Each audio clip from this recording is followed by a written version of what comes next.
Boa tarde. Estou aqui para entrevistar, para fazer uma live, uma entrevista que será depois irá para o meu canal do YouTube com ex-presidente da República, senador da República nesse momento, pelo estado de Alagoas, Fernando Collor de Mello. Boa tarde, senador. Tudo bem? Boa tarde, Leda. Tudo bem? Tudo bem, graças a Deus. Estamos aí nessa batalha da pandemia, né? Pois é, pois é. Mas fazer o Mas como quê? você está bem? Eu Parabéns. estou Que, guardada aqui é, que bom, há que bom. dias, arruma guardada e cumprindo as regras, né? E Queremos cumprindo as regras. sobreviver a esse negócio. E o senhor É está tudo bem? Tudo bem, graças a Deus, Leda. Tudo caminhando. Nessa quarentena, né, que já são 107 dias que eu estou em Verdade. quarentena. 107, né? É Você também isso deve estar mesmo. mais ou menos por isso, né? Estou por aí, estou desde o dia 16 de março, 16 de março. Vai fazer março, fazendo. abril, abril, maio, maio, junho, junho, É, 4 meses. Vai fazer 120 dias agora. é isso. É isso Nós mesmo. estamos aí. Vamos, Estamos aí vamos sobrevivendo. enfrentar, né? Nós somos Vamos enfrentar. guerreiros. Somos guerreiros. Ah, não somos É verdade, guerreiros? é verdade. Senador, É isso como é que mesmo. o senhor está vendo o Brasil nesse momento? Eu sei que o senhor votou a favor do marco do saneamento, né? Sim, sim, sim. Bom, em relação ao marco do saneamento, foi um grande avanço que o Congresso Nacional e agora, ultimamente, por último, o Senado, deu numa questão que é crucial para o país. Porque, como você sabe, né, dos 210 milhões de habitantes do país, 105 milhões não têm esgotamento sanitário nas suas casas. E 56 milhões de brasileiros, dos 210, não têm água encanada também nas suas casas, água potável. Então, esse é um assunto que está sendo discutido no Congresso desde 2001. 2001. Nós realizamos 160 audiências públicas. Audiências públicas são audiências em que são Uhum. chamados os diversos interessados no assunto, não é? Sindicatos, de um lado ou do lado que é contra essa questão da parceria público-privada e os que são a favor. Enfim, foram 160, mais discussão em todas as comissões temáticas do Senado. E mais todo esse tempo, 19 anos de discussão sobre o marco regulatório do saneamento. Né? Ainda teve gente E, que teve coragem de votar contra. é, teve gente que votou Chocante. contra, mas são pessoas, Leda, que a gente entende que votaram contra porque são muito corporativistas, né? Muito ligadas a essa questão do Estado, da presença do Estado na economia, na presença do Estado nos serviços básicos, na prestação de serviços básicos, quando nós sabemos que ao Estado sempre cabe um poder importante, que é o poder regulador, um poder de supervisionar as diversas ações, né, nas áreas de concessão públicas, por exemplo. Mas o Estado não consegue ter recursos suficientes para atender aos investimentos que são necessários. Para você ter uma ideia, nesse marco regulatório do saneamento básico, ficou estipulado o ano de 2033, portanto, daqui a 21 anos, para que o Brasil atinja pelo menos 90% da população com direito ao esgotamento sanitário e com direito à água potável. E, nesse período, está estimado em um investimento de 700 bilhões de reais. E isso significa dinheiro novo que vai entrar na economia e E emprego, significa né? também empregos. Emprego. Empregos. No momento difícil pelo qual nós vamos Uhum. passar, porque essa pandemia é terminada, e Deus permita que seja o quanto antes, nós iremos enfrentar um problema monumental, que é o problema da situação econômica do país. Nós já estamos hoje com 12 milhões de desempregados. Então, qualquer ajuda, sobretudo nesse montante de investimentos, né, pesados, né, para diminuir o nível de desemprego no país, deve ser muito bem-vindo. Senador, o senhor tem participado ativamente da política do momento brasileiro, né? Um momento de muita divisão entre as pessoas, o nós e eles foi muito ampliado, né? e é um momento de grandes divergências. Como é que o senhor está lidando com isso? Olha, Lidando com esse momento?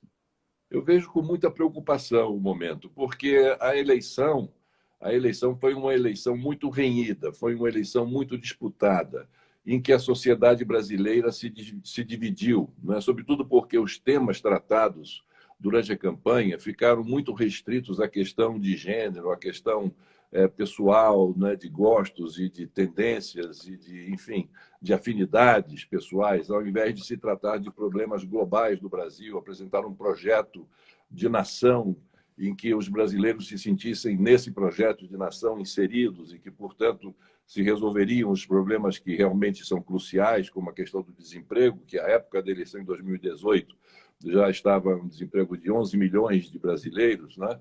Enfim, mas nada disso foi tratado. Foram temas que recrudesceram dentro de cada uma das pessoas os sentimentos assim que cada um de nós carrega, que são sentimentos subalternos, são sentimentos de ressentimento, de medo, de raiva, de preconceito. E então todos esses sentimentos foram aflorados pela disputa travada nesses termos. Então o país saiu muito dividido. Cabe ao presidente da República eleito, seja ele qual for, numa pós-campanha, propor, né, ter uma proposta de união dessas partes, né, que entraram em conflito. E o que aconteceu foi que o atual presidente, ao invés de atenuar essas distâncias, atenuar essas diferenças, ele as aprofundou, porque iniciou um governo com base única e exclusivamente na questão ideológica, o tal do nós e eles, a que você se referiu. Quer dizer, nós é o governo que ganhou, são os bons, são os puros, são aqueles que conhecem as soluções para todos os problemas e que são os patriotas. E eles é o rebutalho daqueles que voltaram contra nós, são contra nós e, portanto, são contra todos esses valores que nós estamos esposando agora no momento. Então, isso serviu para afastar ainda mais a sociedade brasileira. Então, brigas em família, entre pais e filhos, irmãos e irmãs, compadres e comadres, amigos, né? Que se dividiram porque até hoje é muito difícil se entrar num assunto de política, numa roda social, agora numa época de pandemia reduzida essa roda naturalmente, mas é muito difícil sem que haja alguma fricção que gere um mal-estar na convivência interpessoal, né? Então, falta esse dom ao presidente da República de poder tentar unir a nação em torno, por exemplo, do combate ao coronavírus. Não há nada mais importante hoje no país e no mundo do que unir um povo, em torno de um único combate, de um único inimigo que é invisível, para o qual não tem vacina, não tem remédio, que é o coronavírus. Não tem nada mais prático, no sentido de unificar uma sociedade, do que unificá-la num combate, no caso, ao coronavírus, ao Covid-19. Mas nem isso. Sim, o senhor vê alguma semelhança entre a oposição de hoje e as divergências de hoje em relação ao seu governo? No seu tempo, as divergências foram também tão acirradas. O senhor teve porque o presidente Bolsonaro tem digamos, uma oposição real, oposição política, uma oposição de quem não votou nele, dos cidadãos, e uma oposição efetiva da chamada grande imprensa. O senhor também teve isso no seu governo?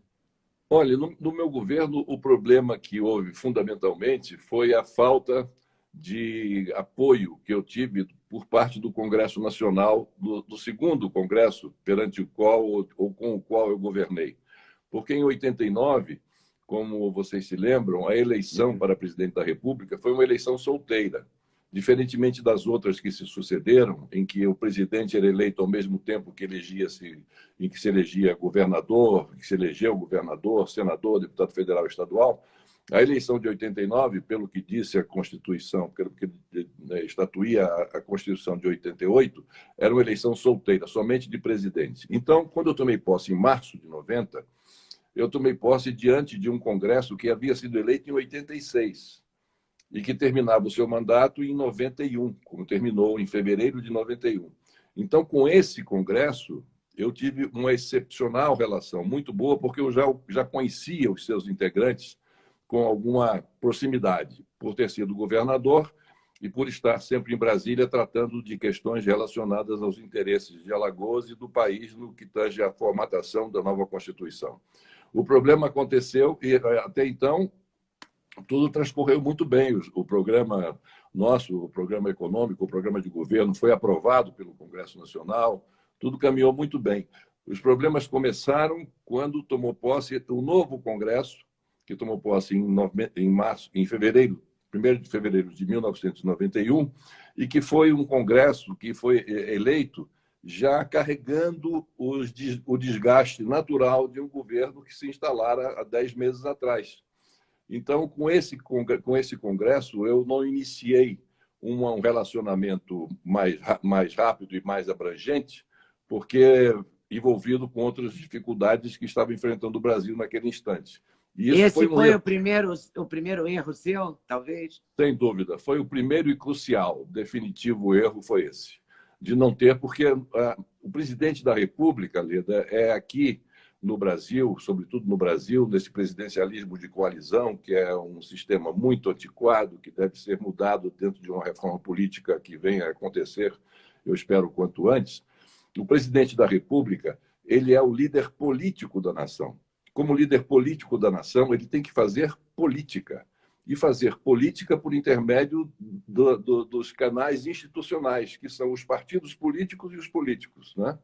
Então, no momento em que ele não exerce essa atribuição e essa função primordial para ter a governabilidade e poder concluir o seu mandato, ele incorre num erro muito sério, muito grave, que pode levá-lo, inclusive, a ser afastado da presidência da República.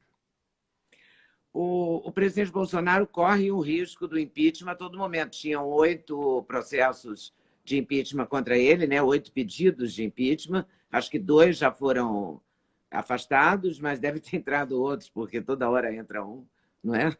São 30 hoje. Hoje são 30? Você vê. 30. O senhor acha que ele caminha para o impeachment? Eu acho que o momento, Leda, não é de nós, talvez, cogitarmos dessa possibilidade. Embora... Mas a oposição não para de fazer pedido de impeachment. Exatamente, concordo com você. Embora a oposição e os meios de comunicação estarem sempre falando na questão do impeachment. Impeachment é um instrumento eminentemente político. Não tem nada que possa tangenciar juridicidade num processo de impeachment. Ele é eminentemente político. A classe política toma a decisão de afastar um presidente, instrumentaliza a lei é instrumentalizada para materializar esse desejo, essa posição tomada pela classe política de afastá-lo. Então, no momento em que nós estamos vivendo nessa pandemia, né, acossado por esses problemas todos causados pela pandemia, em termos do desemprego, em termos da falta de esperança, em termos da fome, em termos, enfim, desse desafio. Do medo, porque nós não conhecemos o que é isso, né? Então, isso nos traz medo, sim, sem dúvida.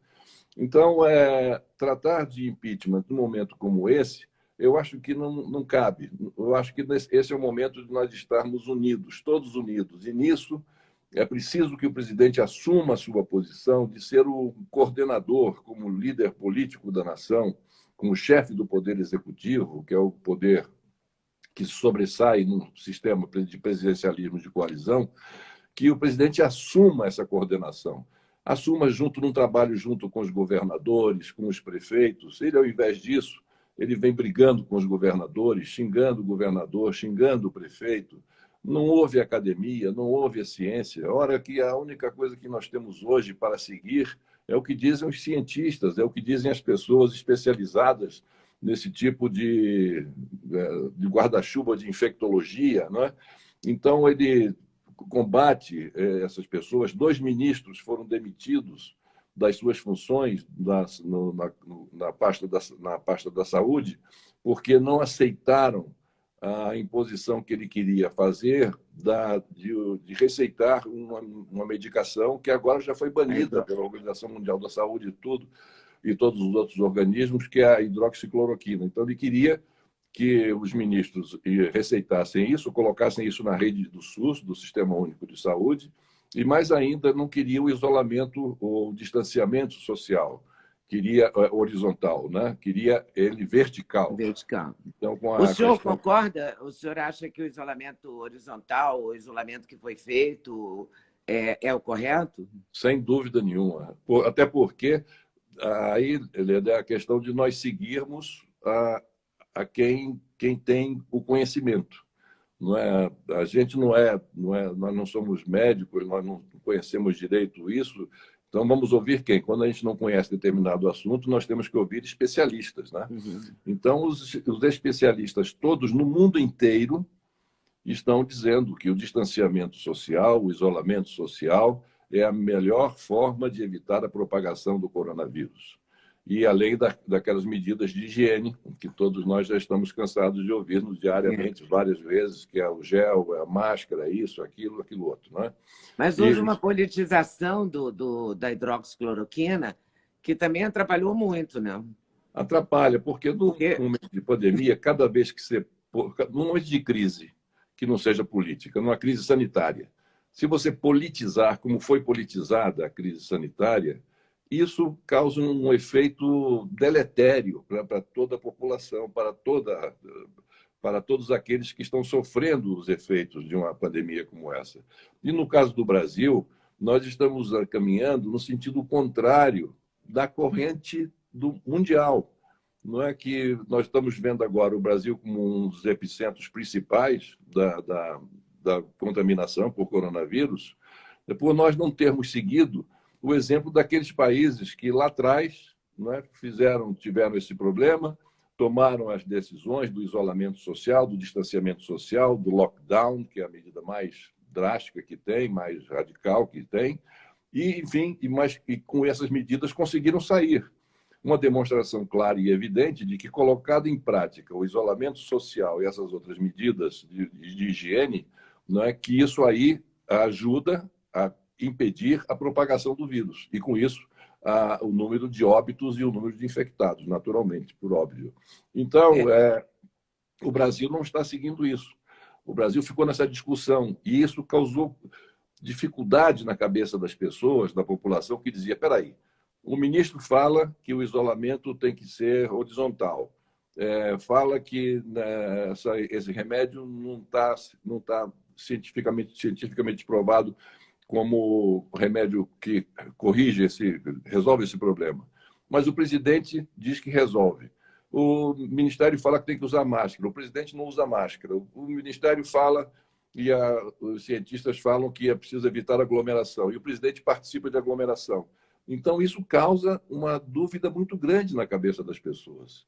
Quem está com a razão? É o presidente da República, e que, naturalmente, a voz do presidente deve ser ouvida, né, por um grande contingente de pessoas, ou são os cientistas e os ministros, que dizem exatamente o contrário do que o presidente prega? Mas a ciência, nesse momento, também, eu entrevistei várias correntes, inúmeros médicos, desde a piauiense, que mora na Espanha, que é uma referência, e resolveu a questão em Floriano, no Piauí, a doutora Marina Bucar, passando pelo doutor Anthony Wong, Nise Yamaguchi, Roberto Zeballos, Lucy Kerr, todos. E da hidroxicloroquina à ivermectina, cada um tem um protocolo. Nesse momento, tem 3 protocolos. A hidroxicloroquina é um, e está sendo usado, sobretudo, na rede privada, e foi um case de sucesso na rede Prevent Senior, que só tem idoso, né? E que, no começo, coitados, levaram um tranco, porque morreu muita gente no hospital deles. Tem a questão do corticoide, que o doutor Zeballos e outros usaram no Pará com muito sucesso. Tem a ivermectina, que tem uma corrente que defende. Hoje mesmo, eu recebi o telefonema de um um cientista querendo contestar, e vou contestar quinta-feira com ele, porque eu gosto de dar voz a todos. Então, eu Claro. vou ouvi-lo também. Ele não gosta da ivermectina. E é uma loucura isso, né? É uma Porque todo loucura. mundo quer a cura e não tem a cura, né? E, Tem uma... e agora tem a outra, já tem um novo, que é a azitromicina. A azitromicina é associada à hidroxicloroquina, é associado ao corticoide. Pois Essa, é. essa aí, ninguém brigou por ela ainda, todo mundo concordou. Agora a gente vê tudo isso que você está expondo aqui, com essa É clareza difícil, né, para e todo com esse mundo. conhecimento de causa, o que a gente chega, a conclusão que a gente tira disso é que nós estamos vivendo numa pandemia em que nós estamos ao sabor do vento, ao sabor das É opiniões porque ninguém diversas. conhece mesmo Ninguém a conhece. solução. Ninguém conhece. Então, eu, por exemplo, eu conheço pessoas que estão tomando esses remédios todos, não, sem nenhum sintoma, mas já estão tomando. Tem, inclusive, um desses é um remédio para verme É a de ivermectina. É esse que ivermectina, está né? todo mundo tomando preventivamente. Todo mundo preventivamente. E o preço desses remédios, teve um dia, a gente fica achando assim, como se fosse uma piada, mas é verdade. Num determinado dia, me ligaram lá de Maceió e dizendo: não, eu queria que você visse aí em Brasília se pudesse comprar o remédio hidroxicloroquina. Isso já tem uns 2 meses atrás, um mês e pouco atrás. Aí eu disse: mas por que isso? Não, porque aqui tem que tomar esse remédio, todo mundo está tomando, e aqui já não tem mais. A última caixa vendida foi vendida por R$ 800. Meu Imagine. Deus! Tinha sido Nossa! nesse dia, ele disse que o irmão dele tinha comprado, o irmão dessa pessoa tinha comprado uma caixa por R$ 100. Depois um amigo comprou por 400 e já estava vendido por 800, e esse que telefonou para mim queria comprar e não tinha mais, né? Então, É um uma coisa desespero, né? dramática. O desespero da... É o desespero, é o desespero. Então, no momento desse de desespero, é fundamental que nós estejamos unidos, que as autoridades estejam unidas para ter uma agenda única em que a população toda ela possa chegar e dar credibilidade àquela agenda, porque nesta agenda, ou em torno dela, estão reunidas as principais lideranças do país, no campo político, no campo acadêmico, no campo científico, no campo das organizações sociais, enfim, todos participando desse processo. É o que não está existindo no momento. Vamos torcer para o presidente Bolsonaro deu uma, digamos, uma acalmada nas suas colocações. Tomara que permaneça, né? Continue. Tomara. Agora, tomara também que as pessoas não tenham tanto preconceito, porque o que a gente nota é assim: esse deputado é do Centrão, mas ele foi eleito. O Centrão é real, né? Ele teve tantos votos quanto quem não é do Centrão. Concordo plenamente. Não, esse é um preconceito absurdo, porque tem que se entender o seguinte: todos os deputados e senadores que lá estão em Brasília, lá estão no Senado e na Câmara dos Deputados, são pessoas eleitas pelo voto popular. Então, são representantes do povo. Então, não tem que dizer se o partido tal é melhor ou pior do que o outro. Não, você pode discordar do ponto de vista da condução ideológica, né? Não, eu sou uma pessoa de esquerda e não concordo com o pensamento da direita. Muito bem. Agora, você querer jogar pejorativamente o nome de centrão, como qualquer tipo de acordo que seja feito com os partidos assim denominados, como algo do tomar lá da cá, não é verdadeiro. Agora, Leda, em Israel, por exemplo, nesse ano que passou, no ano que passou teve 2 eleições e nesse ano mais uma eleição. 3 eleições em que nenhum dos 2 partidos contendores conseguiram alcançar a maioria. E aí, na terceira eleição, agora, eles resolveram sentaram-se à volta de uma mesa e dividiram os ministérios. Olha, você fica com esses ministérios, eu fico com esses ministérios, e é mais do que os ministérios, dividiram os mandatos. Você fica 2 anos e eu fico 2 anos. Né? E isso feito, essa que é a diferença aqui no Brasil, e por isso tem esse toma lá da cá, e é preciso evitar isso, é que lá foi feito tudo às claras, foi tudo feito com escrutínio da imprensa, da mídia. E aqui no Brasil, as conversas estão se dando muito sem está na agenda oficial, Uhum. se sabe depois que encontrou com a liderança tal, que se encontrou com a liderança X, de repente surge um cargo e fulano de tal indicou para tal cargo esse nome e assim fica aparecendo como não é uma coisa feita abertamente, ou seja, o presidente da República sentado com o presidente de vários partidos de centro, do centro democrático, eu digo, em vez de centrão, centro democrático, Uhum. centro em volta do centro, tendo em volta os presidentes do centro democrático.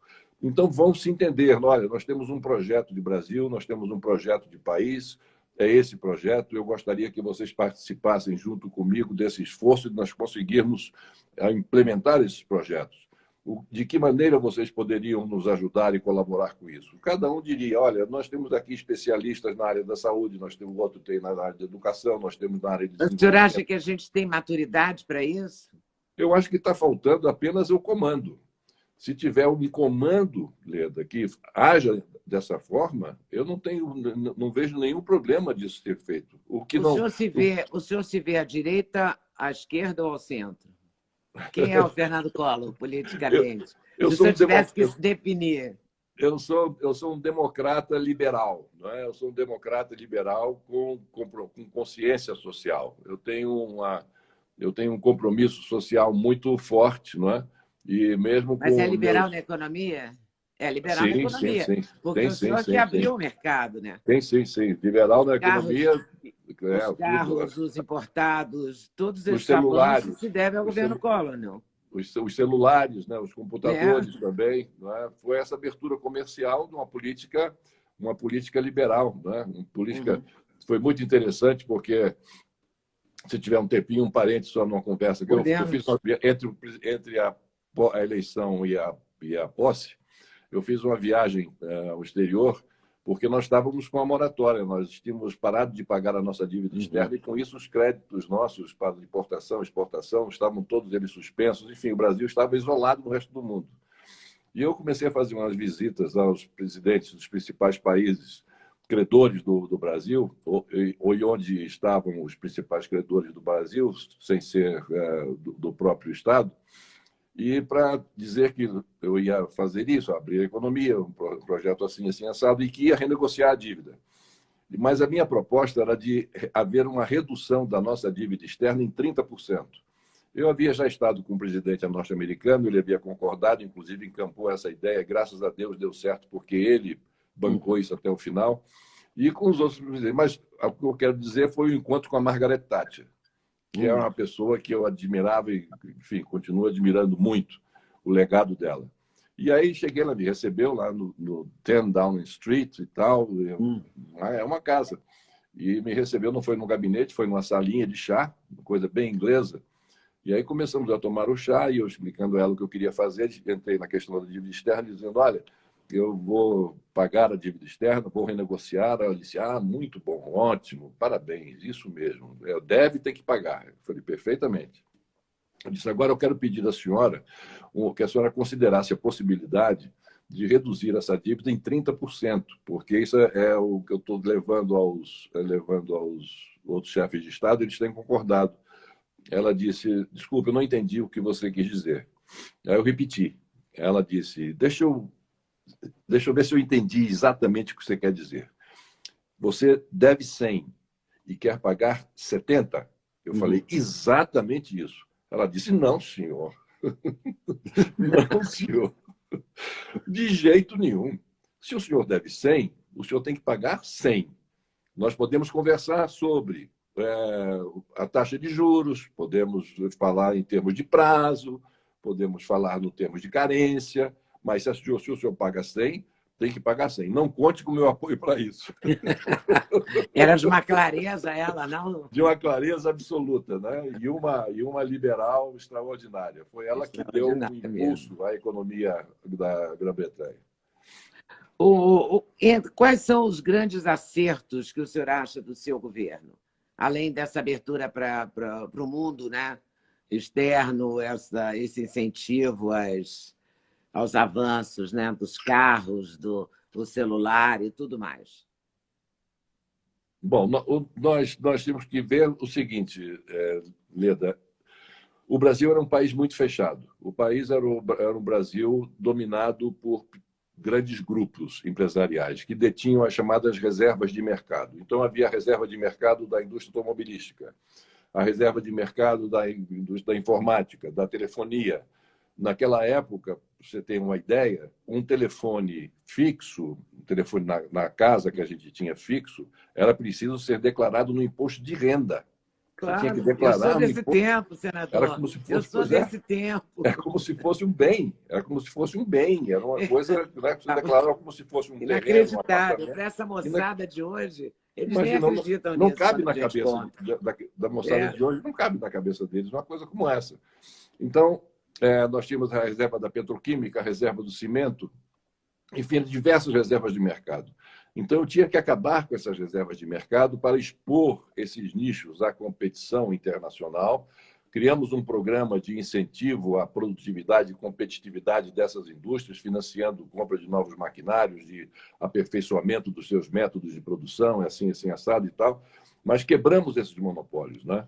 E isso é que deu um grande impulso ao lado de nós termos renegociado a nossa dívida externa, ao lado de nós termos combatido uma inflação de 80% ao mês, que também é outra coisa que a moçada violento. hoje ela não alcança. Né? A inflação, como? 80% ao mês de 80%. inflação? Isso é uma loucura. Pois é, mas além Era das uma loucura. era uma loucura, era uma loucura. Então, tudo isso se juntou a um conjunto de medidas também no guarda-chuva social, que foi a questão ambiental, a questão do meio ambiente, que nós demos uma prioridade absoluta, a realização da Rio 92, que foi a maior conferência até hoje já realizada para debater questões do meio ambiente, e que nós demos um grande avanço. A primeira vez que se falou em mudanças climáticas foi na Conferência Rio Em 92. 92. A questão dos direitos humanos, né? A proteção aos direitos humanos, aos direitos dos povos indígenas, a proteção às crianças e adolescentes com o Estatuto da Criança e do Adolescente, a universalização do ensino básico, né? Para a população mais jovem, a Lei Rouanet da cultura, que as pessoas criticam muito a Lei Rouanet, mas até hoje está aí, rígida, né? Com 30 anos, e a Lei Rouanet continuando a financiar a nossa produção audiovisual. O Código de Defesa do Consumidor, também da nossa época. Enfim, foram medidas nesse campo social, né? Nesse guarda-chuva, amplo guarda-chuva, que a gente pode conceituá-lo, pode colocá-los dentro desse guarda-chuva e conceituá-los como que tangenciam, que são da área social. Foi um grande avanço também que nós tivemos, né? Onde é que Então, o senhor errou, senador? Onde é que o senhor errou? meu grande erro foi não ter construído uma base de sustentação parlamentar que me permitisse estabilidade no governo. Esse é que foi o grande erro. O impeachment, como a gente estava comentando há pouco, é um instrumento de ordem eminentemente político. Se não há insatisfação política, e se não há uma manifestação de rua suficientemente forte, o Congresso não vai se mexer. Hoje nós temos, como eu estava dizendo, cerca de 30 pedidos de impeachment do atual presidente, mas que o presidente atual da Câmara dos Deputados, Rodrigo Maia, tem se saído muito bem, com muita prudência, com muita tranquilidade, com muita calma, e não está não está apressando a análise de nenhum desses pedidos. Até porque Por nós que vivemos. será? Porque o Bolsonaro tem apoio nas ruas, o senhor acha? Não, é porque, sobretudo, pelo menos é isso que o presidente fala, e o presidente Rodrigo Maia, eu concordo com ele, é que não é o momento, numa crise de uma pandemia como essa, de nós tratarmos de um problema de um afastamento de um presidente.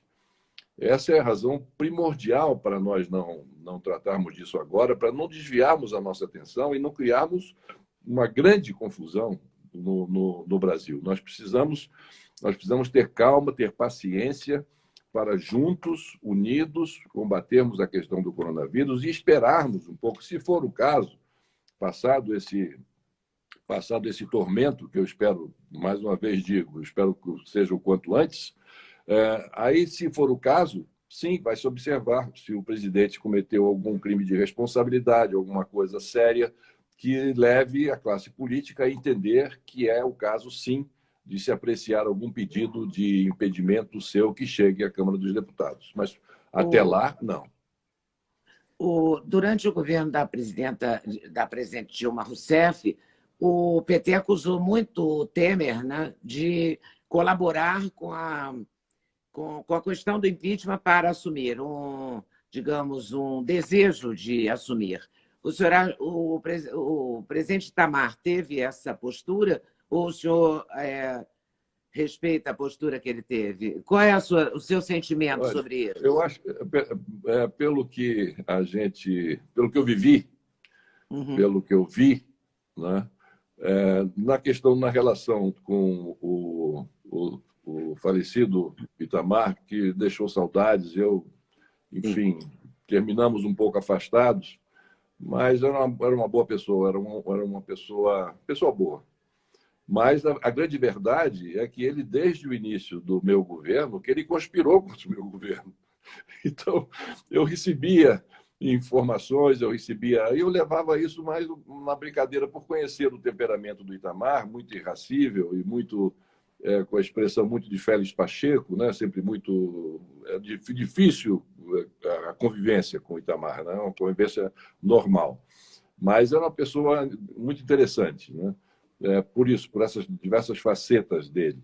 Mas ele trabalhava contra o governo, né? Reclamava do governo, reclamava das ações que eu estava tomando. Quando comecei a questão do processo de privatização, ele dizia que não pode privatizar. Eu dizia, mas Itamar, nós fomos eleitos com esse projeto. Com essa bandeira. Desestatização, com essa bandeira. Desestatização significa a redução do tamanho do Estado. O Estado tem que se ver livre dessas empresas que não tem nada a ver com a atuação precípua do Estado. Nós temos que nos dedicar mais à questão da infraestrutura, da educação, da saúde, da segurança pública, assim por diante. Mas ele se surgia muito contra a questão da desestatização. E outras medidas pontuais que nós tomávamos. E também eu comecei a receber informações de que ele estava se reunindo a miúde com líderes da oposição. Isso já nos idos de 91, quando tomou posse esse novo Congresso, com o qual ele se afinou bastante.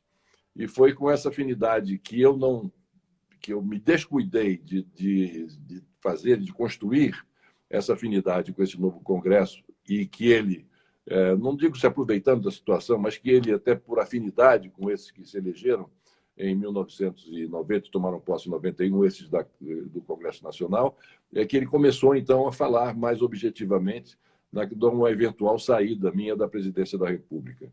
Foi isso que aconteceu, e não deu outra, não é? Quando eles realmente se articularam de uma maneira tal, conseguiram o apoio nas ruas, que também havia um momento político importante, porque eu fui afastado no dia 27 de setembro de 92. E no dia 3 de outubro, 6 dias depois, houve eleições municipais, como agora nós vamos ter esse ano, de prefeitos e vereadores. Então, o Brasil inteiro, nos 5.000 municípios à época, 4.000 e poucos municípios à época, estavam mobilizados nas ruas, na campanha eleitoral. E com aquele molho que deu desse problema criado entre a presidência da República e o Congresso Nacional, isso foi o molho que faltava para deixar a população ainda mais exaltada e mais inflamada. Colocou pimenta na história. E movimentando nas ruas a favor do afastamento. O senhor acha que a questão... Eu sei que você não gosta da palavra confisco, porque o senhor diz, eu devolvi. É verdade, mas devolveu a longo prazo. Bom, foi. Eu vou usar a palavra confisco entre aspas. Pode usar, por favor, tá? Por favor, Leandro. O senhor acha que o confisco da poupança, das contas, do dinheiro, enfim, da população, contribuiu para a sua saída ou não? Eu acredito que não. Melhor dizendo, vou partir de uma pesquisa insuspeita, Datafolha. Na semana seguinte à implantação do programa econômico, o Datafolha fez uma pesquisa dizendo: você aprova ou desaprova o plano do governo Collor? 66% da população disse: aprovo o plano do governo Collor. Ou seja, aprovava o bloqueio ou o confisco, que não foi somente da poupança também, viu, Leda? Foi de todos os ativos. Todos os ativos. Incluindo a poupança. Incluindo a poupança. Foi muito mais amplo do que a poupança. Foi. E a foi questão enorme. Foi uma coisa muito grande. Foi uma coisa que nunca aconteceu no mundo. Nunca aconteceu no mundo. Então... Quem te deu essa ideia, hein? A ideia, ela existia na cabeça de todas as equipes econômicas que assessoravam os principais candidatos à presidência da República. Também foi noticiado à época, isso com fotos e tudo, pela mídia, pela imprensa, pela grande imprensa, uma visita que o Aloysio Mercadante fez 4 dias depois, ou 5 dias depois do anúncio do programa econômico. O Aloysio Mercadante, que era o coordenador do programa econômico do Lula, contra quem eu disputei, ou com quem eu disputei o segundo turno, em que ele visitou a então ministra da Economia, Zélia Cardoso de Mello, e disse: Zélia, este é o programa dos nossos sonhos. Esse era o programa dos nossos sonhos. Dito por ele dito pelo Mercadante. Por ele. E só tem uma diferença, que se fôssemos nós que tivéssemos ganho a eleição e fôssemos nós a aplicar esse programa, no dia seguinte nós estaríamos fora do governo. Então, imagine, se estava nesse outro lado, lá na extrema esquerda, com esse projeto, havia também nesse centro, que não foi a extrema esquerda, que não foi a esquerda e mais a extrema esquerda, havia também esse mesmo pensamento, porque não tinha outra maneira de nós combatermos uma inflação de 80% ao ano que não passasse por um congelamento de preços. E um congelamento de preços não podia conviver nunca com o excesso de dinheiro em movimentação na economia. Porque se não houvesse um bloqueio desse excesso de dinheiro na economia, esse excesso muito devido ao fato da inflação alta, e cada vez que a inflação se eleva, a Casa da Moeda tem que emitir moeda para tornar viável as trocas na economia. Então, nós tínhamos que bloquear esses ativos, porque se nós não bloqueássemos esses ativos iriam todos para o consumo, com os preços congelados, e haveria aí uma inflação pelo lado da demanda, que seria uma inflação ainda mais danosa do que a inflação de custos que nós estamos vivendo. O senhor chegou a pedir desculpa já umas 2 vezes, porque dessa vez ela repercutiu esse pedido atual, mais recente. Eu acredito que ele tenha repercutido mais por conta das mídias sociais. É verdade. Mas o senhor já tinha pedido desculpa antes, não tinha? Já tinha pedido, desde que afastei nas entrevistas que eu havia dado, concedido. Então o senhor se arrepende de ter feito? O senhor acha que fez errado? Arrependo pelo sofrimento que causou à população. Entendeu? Eu entendo que realmente, embora a pesquisa deu 66% aprovando, mas teve 44% que não aprovou. E desses 44%, muitos deles sofreram com isso. E eu me penalizei muito, e me penalizo pelo sofrimento que isso causou. Mas é que não havia outra alternativa, que não foi somente minha, não foi uma ideia, eu não bati o pé e disse, não, eu quero assim, porque eu acho que é assim. Não. Isso aí era um consenso entre os economistas todos daquele momento e até hoje. Eles analisando o que aconteceu, os novos economistas, eles entendem que se não houvesse um bloqueio desses ativos, uns dizem, poderia ser um bloqueio menor, poderia ser um bloqueio menos drástico, poderia ser um bloqueio somente em relação aos capitais especulativos, enfim.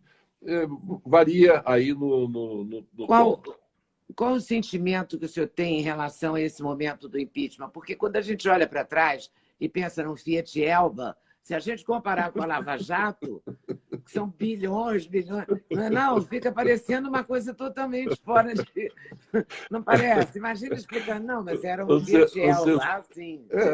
Isso é uma coisa absolutamente fora de propósito, é um negócio tão ridículo.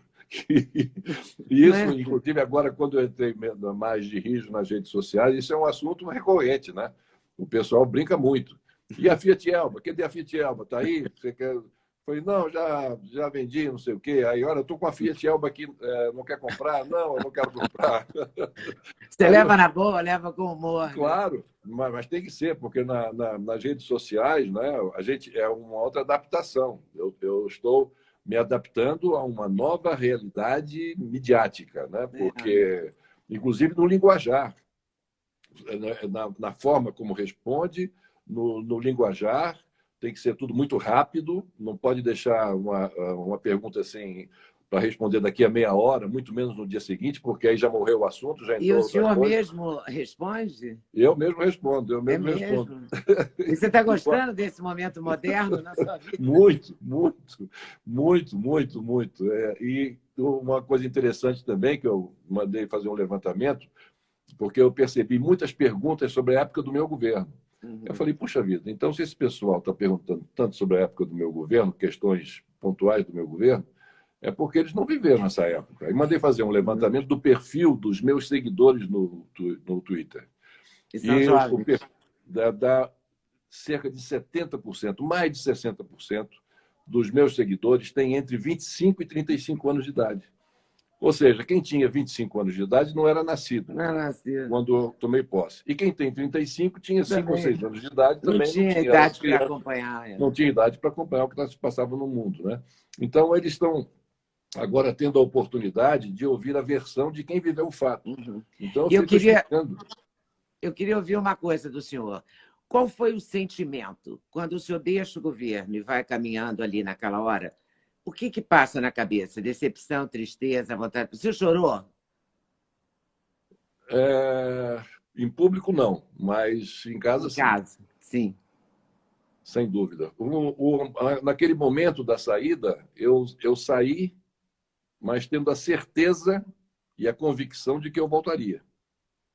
Eu tinha certeza e a convicção de que eu voltaria, porque eu tinha certeza que no julgamento que aconteceu pelo Senado, que o Senado iria me devolver a presidência da República.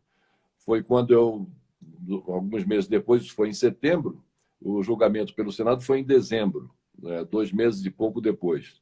Foi quando eu percebi que o Senado, aí o Itamar já havia assumido, ele fez o chamado Ministério dos Senadores, convocou vários senadores para ocupar os ministérios, né? Vários senadores para ocupar.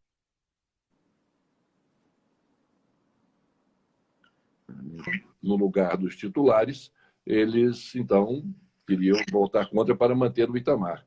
Quando eu percebi que o resultado me seria desfavorável, isso antes da sessão ser iniciada, na noite anterior, redigi a minha carta de renúncia e entreguei ao meu advogado, que, tão logo a sessão do Senado para julgar o presidente da República deu início, ele entregou a minha carta de renúncia e a carta de renúncia, como nós sabemos, é um ato unilateral que não cabe qualquer tipo de discussão ou de vírgula ou mais. É isso, é isso.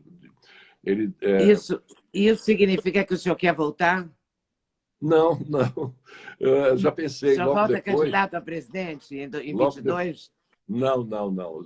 Eu pretendo, como nós estamos conversando aqui no início da nossa conversa, Leda, em primeiro lugar, sobreviver a isso que nós estamos passando, essa pandemia. Sobrevivendo, que eu espero que sim, e com saúde, eu pretendo apresentar a minha candidatura ao Senado da República, mais uma vez, pelo Estado de Alagoas.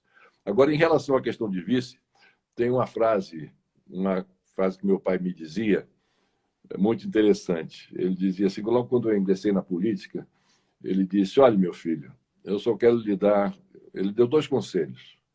Ele disse, o primeiro conselho, paciência. Paciência, paciência e paciência. Na política, você precisa ser dotado de uma infinita paciência. Tenha paciência.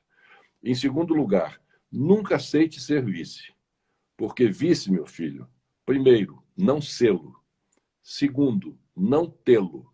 De preferência, nem vê-lo. Então, quando eu estava lá com as voltas com a questão do Itamar, eu me lembrava do que meu pai dizia. Mas não podia fazer nada, né? Porque no nosso sistema tem que ter o vice. Né? Então, sem desmerecer em nenhum momento os vices que o Brasil teve, tem, não é? Que são pessoas todas que merecem o nosso respeito, a nossa consideração. Mas isso é uma questão... ele não falava isso em termos de pessoa, falava isso em termos de institucionais, de cargo, da posição. Né? O senador, nesse momento, a gente está precisando da reforma tributária, de todas as reformas possíveis, né? Só aprovamos da Previdência. Aham. A reforma administrativa, a tributária, o Paulo Guedes tem falado muito em privatização, diz que vai privatizar 4 empresas agora, ainda nesse período, porque a gente vai ter essa pandemia por um tempo, né? Até chegar a vacina. Vai. Não vai ter outra saída. É se cuidar, rezar e esperar a vacina. Mas, Leda, aí o que nós temos... Bom, reformas, sem dúvida. Nós precisamos de todas essas reformas e mais uma, que eu acho a mãe de todas as reformas, que é uma reforma política. É uma reforma política em que voltemos a discutir a questão do sistema de governo, esse sistema presidencialista que aí está de coalizão. Isso não funciona. É um sistema vai defender o parlamentarismo? Eu sou parlamentarista e venho defendendo o parlamentarismo. Esse, sim, é um sistema contemporâneo do seu tempo, é um sistema moderno, é um sistema que traz dentro dele, no seu bojo, ele traz o bom germe, que é o germe da anticrise. E o presidencialismo ele traz o vírus da crise. É crises seguidas, né? A cada 6 meses, num governo normal, num governo normal, sem que gere conflitos, como infelizmente veio gerando, que agora já deu uma trégua e que espero que continue nessa trégua, gerando conflitos diariamente, não é? Então, enfim, uma reforma política, essa é a mãe de todas as reformas. E dentro disso, a reforma tributária, a reforma administrativa, sem dúvida. O que me preocupa muito, Leda, é o seguinte, é que nós estamos num momento em que o ideário liberal ele está sem espaço de prosperar. Porque nós estamos tratando, por exemplo, o ministro da Economia. Ele iniciou esse projeto de reformas e um projeto com um objetivo final qual? Do ajuste fiscal, ou seja, do equilíbrio das contas públicas. E, com isso, dar condições de gerar confiança nos investidores externos, atrair investimentos e, com isso, geração de empregos e assim assado, né? Claro. Bom, mas o momento que nós estamos vivendo, o que nós vamos enfrentar pós-pandemia, é um momento que não se coaduna, não se conjumina com esse projeto liberal que é da escola do Adam Smith. E nós estamos agora aplicando uma política econômica da escola de John Maynard Keynes, que é da presença do Estado fortemente na economia, como deve ser nesse momento, para atender as camadas mais vulneráveis da população. Então, todo esse trabalho que vem sendo feito, meritório por parte do próprio ministro e do presidente da República, de atender a população com essas parcelas dos R$600, mais do programa do Pronamp, do financiamento aos micro e pequenos empresários que estão passando também por dificuldades muito grandes. Tem que ser urgente esse programa, né? Urgente. São coisas urgentes que tem que fazer para, enfim, dar condições a essa população e a esses pequenos empresários, que são os maiores empregadores do país, condições de sobrevivência. Então, nós estamos vivendo isso nesse momento. Quando passarmos essa pandemia, nós vamos encontrar uma economia em frangalhos, uma economia ainda com maiores dificuldades e com uma população também à espera de que haja continuidade nesse apoio que vem sendo concedido pelo Estado brasileiro para saciar as suas necessidades básicas da população. E aí eu não vejo como é que se pode juntar uma política de cunho liberal e de ajuste fiscal com uma política de dispêndio de recursos do governo federal, do Estado brasileiro, para auxiliar a população mais necessitada e que está passando por necessidades. Mas o senhor acha que, então, tem que abandonar o ideário liberal? Eu não tenho dúvida de que não é que se abandone, mas tem que haver aí um recesso, tem que haver aí um espaço. Não há nenhuma chance de ir caminhando devagar com as coisas? Eu acho muito difícil, liberais? Eu acho muito difícil nós caminharmos com reformas sem que estejam bem delineadas e bem fixadas quais são as regras que o Estado brasileiro, que o governo brasileiro, representando o Estado brasileiro, vai ter para atender às demandas dessa população.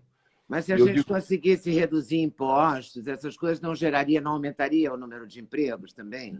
Mas reduzir impostos sempre é muito bom. Mas resta saber se nós podemos reduzir impostos e se isso não fará com que o nosso caixa diminua e a nossa possibilidade de atender a população também se enfraqueça. Então, é muito complicado. Jogo de xadrez, né? É muito complicado. Então, e eu falo isso por ter sido também, Leandro, um outro ponto que eu julgo muito importante.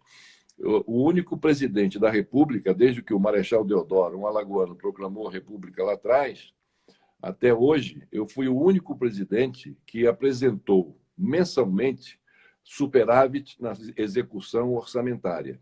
Ou seja, trocando em miúdos, o único presidente que não deixou um mês sequer de gastar menos do que arrecadou. Então, isso chama-se ajuste fiscal. Isso chama-se responsabilidade fiscal. Não Mas é nesse que momento de pandemia é difícil, né? no momento de pandemia, isso é absolutamente, né, Impossível, quase. Né? impossível quase. Então, é isso que eu digo, é que o ministro Paulo Guedes vai ter esse dilema.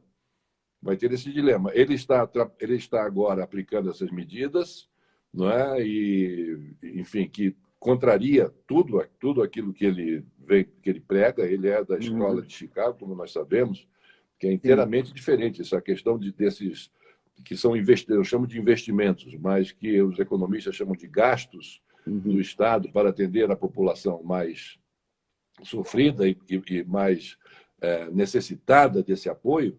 Isso aí conflita com todo o ideário ultraliberal que ele carrega. Então, gastos por enquanto, ou investimentos, nesse momento é super necessário. Não tem jeito, né? Não tem jeito, não tem jeito. Resta saber se ele vai conseguir fazer essa mágica, né? Isso, tem que fazer essa mágica de juntar esse ideário dele, tudo aquilo que ele, durante os anos todos, vem aplicando e vem, enfim, tratando, e mudar o switch, mudar o acendedor, né, de luz, de apagar e acender a luz. Tem uma coisa que eu não posso deixar essa entrevista acabar sem perguntar ao senhor, que é essa questão dessa PEC, acho que é PEC que chama, da fake news. Sim. Que, na verdade, não é bem da fake news, né? Acaba mexendo com a liberdade de expressão. Né? O senhor votou como? Eu votei contra. Eu acho que as fake news, todos nós acho que concordamos com isso. Eu acho que as fake news elas têm que ser combatidas de uma forma implacável, porque fake news isso causa um enorme dano à pessoa, ao cidadão, às famílias, não é? A grupos.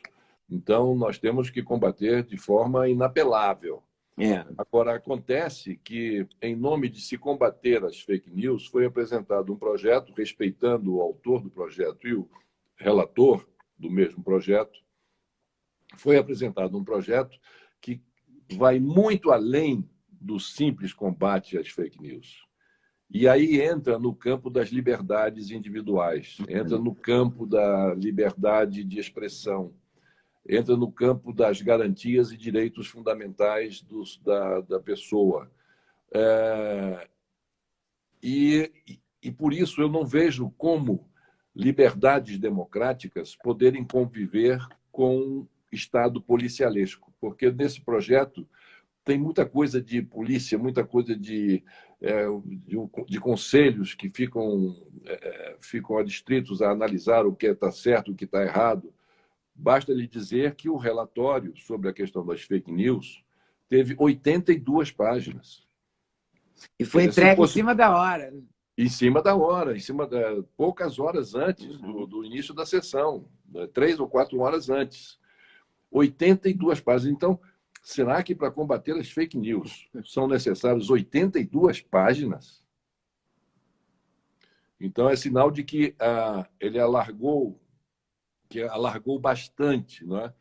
A sua área de atuação, e aí, entrando no meu entender, salvo o melhor juízo, agora está na Câmara, caberá à Câmara passar isso na peneira, salvo o melhor juízo, isso entra no campo da liberdade de expressão, tangenciando a censura E isso é algo que nós não podemos, temos que lutar para evitar que isso aconteça. Qual seria o projeto dos seus sonhos hoje como senador?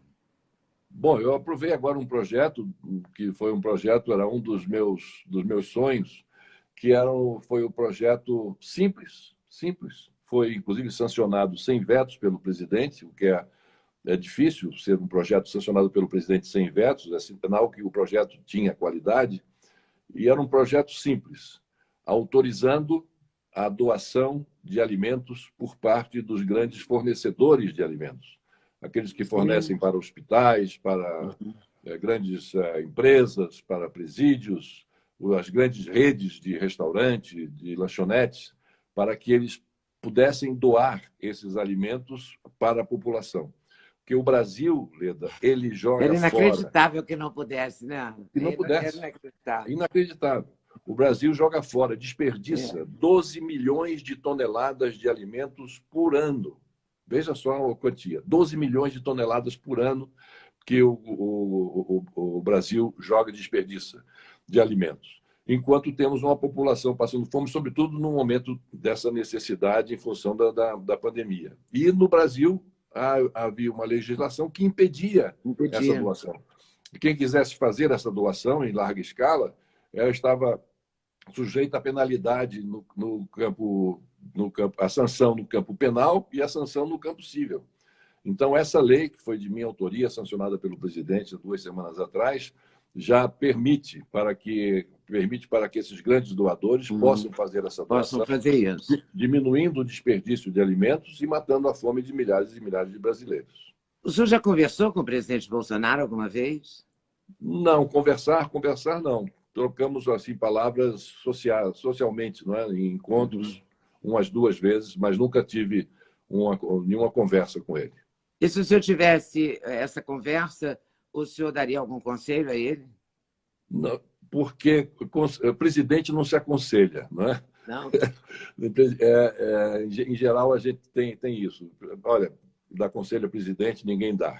O que eu poderia dar é dizer da minha experiência. Mas experiência também não se transfere. A experiência você transmite, né? Diz assim, olha, quando eu era presidente, eu fiz isso e a experiência que eu tive não foi boa e eu tive que mudar. Mas ele agora está se aproximando da Câmara, está se aproximando... Tá. Isso eu venho falando há 2, 3 meses depois que ele tomou posse, eu venho falando isso até agora com essa reaproximação, com essa aproximação, porque não houve aproximação anterior, com essa iniciativa de aproximação com a Câmara. Eu venho falando isso desde lá de trás, dizendo que ele preciso que ele rapidamente possa fazer um entendimento com o Congresso Nacional, porque se não construir a maioria parlamentar no Congresso Nacional, ele não governa. E no sistema presidencialista de coalizão, presidente da República que não tem maioria no Congresso, ele não termina o seu mandato. E isso eu venho dizendo há muito tempo, né? Não como um conselho a ele, né? E dizendo isso por conta da minha experiência. Experiência própria, né? Eu vivi isso. Eu disse, inclusive, em várias entrevistas, esse filme eu já vi e não gostei. Não é dizendo, mas transmitindo a minha experiência. Então, a experiência você não transfere, mas você pode transmitir. Mas para ter eficiência nessa transmissão, é preciso você ter um bom aparelho receptor do outro lado. Se o aparelho receptor estiver desligado, não estiver funcionando bem, não adianta nada, porque isso também, a transmissão não chega ao seu objetivo final. Então, eu espero que agora, ele deu, nessas últimas 3 semanas, nós todos estamos torcendo muito para que ele continue assim, não gerando conflitos, parando com aquelas entrevistas ridículas naquele cercadinho lá na entrada do Palácio da Alvorada, parando com essa presença dele nessas manifestações em que se pede fechamento do regime, que se pede fechamento do Supremo, do Congresso, e que ele vai lá abraçando, sem máscara, participando de aglomeração, deixar de fazer essas macaquices e começar a ter uma postura de presidente da República, obediente à liturgia do cargo, podendo exercer o mandato de acordo com o que espera dele todos aqueles que o apoiaram, e não somente esse núcleo de 15% dos chamados bolsonaristas puro de origem, né? Que exigem dele essas imprecações, a utilização desses palavrões. Um exemplo que teve o máximo assim, de que nos deixou a todos constrangidos e até envergonhados, a reunião do dia 22 de abril, reunião ministerial, em que o palavreado utilizado foi de péssimo gosto, para dizer o mínimo, não é? Inclusive ele ouvindo de ministros do seu governo, dizendo xingando os ministros do Supremo e o Congresso Nacional, enfim, ele deixando essas coisas de lado, que há 3 semanas ele vem mantendo. Eu acho que ele entra num caminho de normalidade no exercício do seu mandato. Junto com isso, a conversa com os partidos políticos e com os partidos do centro democrático para que possa compor e formar uma maioria que lhe dê sustentação no parlamento. Se ele fizer assim, ele já estará ingressando num bom caminho na área política, faltando ainda essa questão do enfrentamento do coronavírus, que ele precisa também mudar o comportamento dele em relação a isso, parar de se intrometer na ciência e na academia em relação ao melhor método de se conter a propagação desse coronavírus e agir em conformidade com o exemplo que nós estamos vendo e recebendo do restante do mundo. O bacana é que ainda não temos queixa de corrupção, né? Pois é. Isso é uma vantagem. Isso é uma vantagem. A gente estava merecendo, depois dessa Lava Jato toda, né? Isso é uma vantagem. Desse Corona Jato agora, não sei se vai chamar Covidão, porque não sei o nome que vai ter, mas temos corrupção de norte a sul, né? O que é lamentável, né? Porque isso aí, em plena pandemia, as pessoas malversarem recursos, né? Com pessoas morrendo por falta de aparelhos, de respiradores, de aparelhos que lhe permitam sobreviver, isso realmente é um crime hediondo. É um crime hediondo. É um crime hediondo. É um crime hediondo. Qual o próximo projeto que o senhor vai apresentar? Agora nós estamos vendo, aí tem vários projetos aí em vista, mas a pauta no Senado hoje, ela está muito circunscrita a temas relacionados ao Covid. Ao Covid. Nós estabelecemos lá atrás, as lideranças no Senado, junto com o presidente Davi Alcolumbre, de que as matérias que fossem votadas, levadas à deliberação para serem votadas nesse período de pandemia, enquanto o Senado se reúne em sessão remota, né, porque nós não estamos participando presencialmente, como todos sabem, que os projetos teriam que estar diretamente relacionados à questão do combate ao coronavírus. Então, tem vários projetos aí, tem um outro projeto meu que eu ingressei, que é suspendendo o pagamento dos mutuários do sistema financeiro de habitação, aqueles que estão apertados, não podendo pagar mais a prestação do imóvel financiado pelo sistema de habitação, que esses pagamentos sejam suspensos enquanto durar a calamidade pública, que vai até 31 de dezembro, e que essas prestações possam ser retomadas do seu pagamento 90 dias depois do fim da pandemia. Isso para dar uma maior... Dá um respiro, né? Um respiro, né, maior. Esse é o outro projeto que nós temos lá e que diz respeito diretamente ao coronavírus, porque diz respeito à situação daqueles que, em função da pandemia, estão tendo muitas dificuldades, seja porque perderam seu emprego, seja porque não têm mais condições de fazer esse pagamento e que estão precisando desse respiro para poder ultrapassar essa fase mais difícil. Bom, muito obrigada. Lhe agradeço muito por ter me dado esse tempo, essa atenção. E espero que a gente saia o mais rápido possível dessa crise também, né? E sobreviva à pandemia. É isso mesmo, Leda. Eu aqui agradeço a você essa oportunidade. Meus parabéns, meus cumprimentos a você pela qualidade das suas entrevistas, pela qualidade do seu, enfim, do seu trabalho, né? Sempre a nível de excelência. E meus parabéns, porque você está muito bem, parece uma menina. Está uma menina, viu? Muito obrigada pelos elogios, senhor. É muito gentil, mas estou aqui no grupo de risco, seguindo firme. Mas está muito bem. E abraçando essa mídia nova, né? Tentando me vida adequar a isso. esses tempos. Né? É Muito verdade. obrigada, senador. Obrigado, Muito obrigada. obrigado, Leda. Muito boa noite. Felicidades. E até a Felicidade. próxima, se Deus Até quiser. a próxima, se Tá Deus bom? quiser. Muito Tchau. obrigada. Tchau. Obrigado.